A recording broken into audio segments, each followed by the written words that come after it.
यह बात साल 1977 के विधानसभा चुनाव की है। नालंदा जिले की हरनौत सीट से 26 साल का एक लड़का जनता पार्टी के टिकट पर पहली बार चुनाव लड़ रहा था। इस चुनाव में जनता पार्टी ने 214 सीटें जीती और 97 सीटों पर हार का सामना करना पड़ा। इस 97 हारी हुई सीटों में हरनौत की सीट भी शामिल थी। इस सीट से हारने वाले 26 साल के उस युवा नेता का नाम था नीतीश कुमार। वही नीतीश कुमार जो बाद में केंद्रीय मंत्री बने और फिर बिहार के मुख्यमंत्री भी।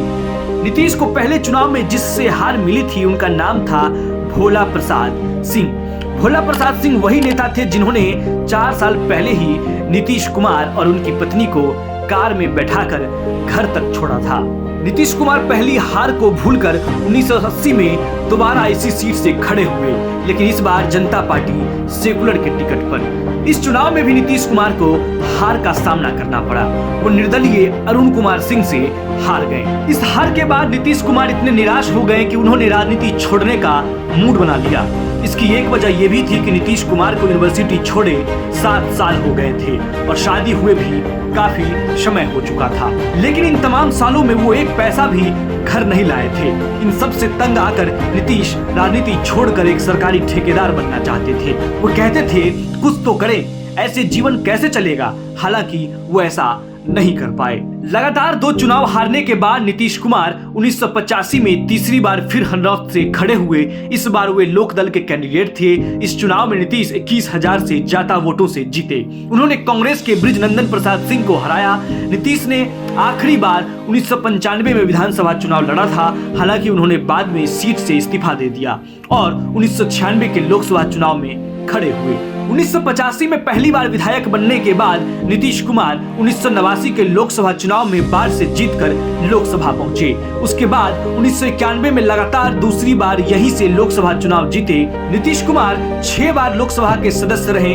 तीसरी बार 1996 में, चौथी बार 1998 में, 5वीं बार 1999 में लोकसभा का चुनाव जीते। नीतीश ने अपना आखिरी लोकसभा चुनाव 2004 में लड़ा था। उस चुनाव में नीतीश बाढ़ और नालंदा 2 जगह से खड़े हुए थे। हालांकि बाढ़ सीट से वो हार गए और नालंदा से जीत गए। ये नीतीश का आखिरी चुनाव भी था। इसके बाद से नीतीश ने कोई भी चुनाव अब तक नहीं लड़ा है। बात 2000 के विधानसभा चुनाव की है। किसी एक पार्टी या गठबंधन को बहुमत नहीं मिला था। तब नीतीश कुमार अटल सरकार में कृषि मंत्री थे। चुनाव के बाद अटल जी के कहने पर भाजपा के समर्थन से ही नीतीश ने पहली बार 3 मार्च 2000 को बिहार के मुख्यमंत्री पद की शपथ ली। हालांकि बहुमत नहीं होने के कारण उन्होंने 7 दिन में ही इस्तीफा दे दिया।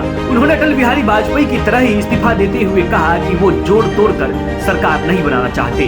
अटल बिहारी वाजपेयी ने भी 1996 में 16 दिन तक प्रधानमंत्री रहने के बाद यही बात करते हुए इस्तीफा दे दिया था। 2004 में नीतीश कुमार एनडीए से अलग होकर लालू यादव के करीब आ गए। लालू और नीतीश दोनों यूपीए 1 में मंत्री बने। लालू रेल मंत्री बने तो नीतीश कुमार कोल और स्टील मंत्री बने। लेकिन नीतीश की नजर तो बिहार के सीएम की कुर्सी पर थी। 2005 के विधानसभा चुनाव से पहले वो वापस एनडीए में आ गए। अक्टूबर 2005 के चुनाव में एनडीए को बहुमत मिला और नीतीश कुमार मुख्यमंत्री बन गए। 2005 में एनडीए ने जीत हासिल कर बिहार में नीतीश कुमार को मुख्यमंत्री बनाया और ये कारवां 2025 तक पहुंच गया है। एक बार फिर से 2025 में विधानसभा का चुनाव होने वाला है। देखना यह है कि क्या नीतीश कुमार की सीएम की कुर्सी बरकरार रहती है या फिर बिहार की राजनीति में कुछ नया होने वाला है। आपको अगर इसी तरह से कहानियां सुनना पसंद है तो हमारे कमेंट बॉक्स में अपने एक पसंदीदा नेता का नाम बताएं और कहानी सुनते रहें।